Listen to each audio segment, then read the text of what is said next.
Welcome back mga ka-RC, pasilip ko yung mga ibon natin.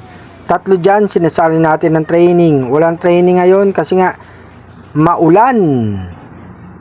Ito yung pamimigay natin mga ka-RC oh.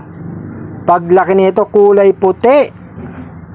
Nagmana sa tatay mga ka-RC. Hindi nagmana sa nanay. Kay Batik. Ito mga ka-RC oh. Malusog na mga inakay. Yung isa may singsing na dyan mga ka-RC. Eto nga yung magulang nila, si Padrino tsaka si Batik. Only breeding sila mga ka-RC. Pag nakapisa at lumaki, pamigay natin yung mga anak nila mga ka-RC. Ayaw talaga lumipad ni Padrino. Gusto nasa tabi ni Batik. Oh no! Eto na, hinahanap nila yung mga inakay nila. Eto na, ibabalik ko na mga ka-RC. Yung dalawang inakay nila, ibalik ko na nga. Inaantay ni Padrino mga ka-RC. O eto na Padrino, para matahimik ka na dyan sa loob. Buti pa si Batik, tahimik lang.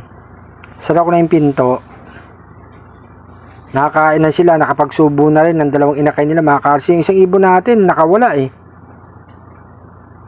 Ay, yung isa nasa taas, dalawa pala. Eto yung breeder ko nakawala. Ayun, lumilipad. Dalawang ibon nasa labas mga ka-RC. Huwag lang abutan ng ulan. Pag inabutan sila, basa na naman sila mga ka-RC. Makakabalik dito yan. Sanay na yan yung breeder na yan eh. Kahit hindi natin palaki, nakaka-viewing naman dito yan mga ka-RC. Minsan na rin nakawala yan pero nakabalik. Aww.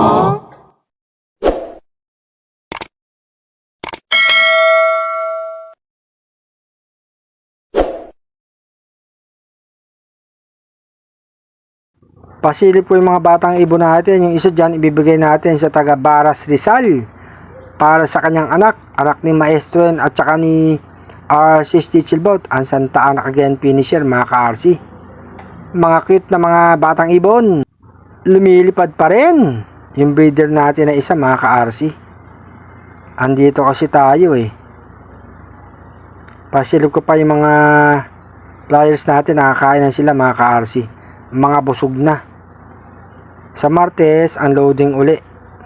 Dapat ang bitaw kanina sa Ararat, Pampanga, kaya lang maulan mga ka-RC. Ayan, tatlo tinitraining ko ng North mga ka-RC.